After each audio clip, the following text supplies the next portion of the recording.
Lead time ladder. Lead time indicates the total processing time and total wait time for the whole process.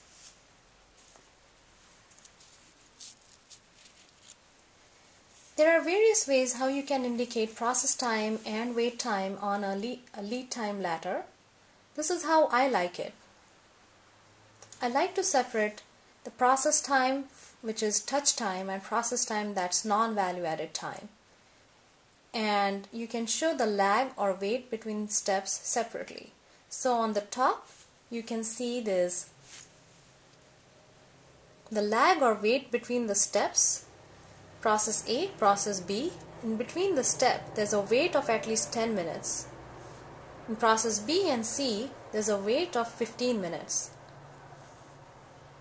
If you see here, this process time, which is the touch time, 5 minutes, 3 minutes and 2 minutes for process A, B and C respectively, and process time that is non-value added, that's 6 minutes, 5 minutes and 3 minutes for steps A, B and C. You can add these up. Once you add these up,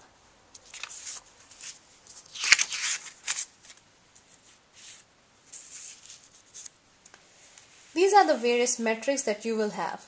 Lead time, which is equal to total processing time plus wait time. Total value added time, total non-value added time, and you can find the ratio of the value added to the non-value added time.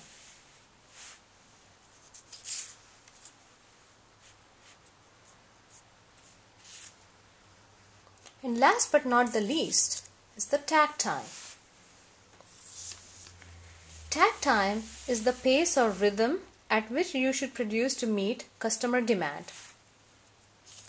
It is calculated by dividing available time by demand. There is a concept called as system takt time. System takt time is calculated by total available time divided by total demand. For example, your operation runs 7 days per week, 24 hours per day, and your weekly demand is 500.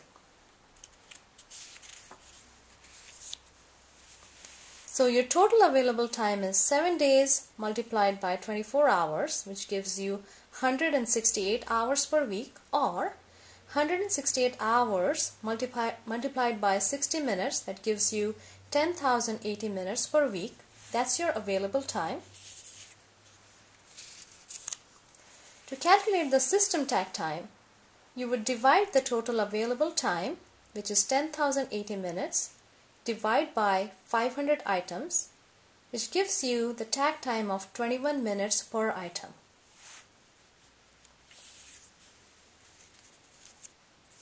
There's another concept called as actual takt time. It's calculated by dividing the actual available time by total demand. So for example, your operation runs 7 days per week, 24 hours per day, and there are 2 shifts of 12 hours. In each 12-hour shift, there's an hour lunch break and 1 hour of preventive maintenance.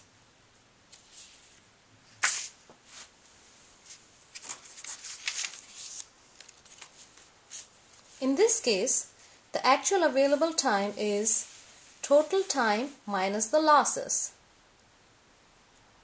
which is 7 days multiplied by 24 hours minus 4 hours, which is 2 hours of lunch and 2 hours for preventive maintenance. So the actual available time is 7 days multiplied by 20 hours, which gives you 140 hours, or 140 hours multiplied by 60 minutes, that gives you 8,400 minutes. The actual takt time is now calculated by the actual available time, which is 8,400 minutes divided by 500 items.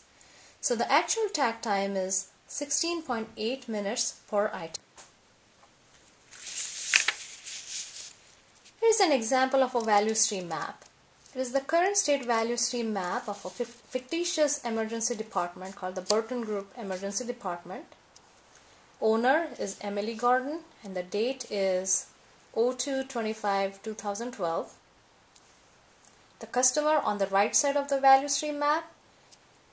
Under the box for customer, you also indicate the available time for your operation, the demand, which is 24 patients in this case, and you calculate the takt time here. The supplier is on the left side. It indicates who the suppliers are. The major process steps in the emergency department: registration, triage, MD assessment, blood draw, treatment, and discharge. The little triangles in between the process steps indicates the wait in between the process steps. Under each process step are the metrics: process time, cycle time, utilization, non-value added time, or the setup time. Same for triage, MD assessment, and the rest of the boxes. You can see the lead time ladder, the processing times in the troughs, and the lead times or the wait time on the hills of the ladder. You can see the total process time, the total lead time, value added time, and percentage value added time. And you also see the information flow. The electronic medical record is the central information system, and information from the EMR goes back and forth to each of these steps. I hope that this information can get you started on creating a value stream map. Thank you very much.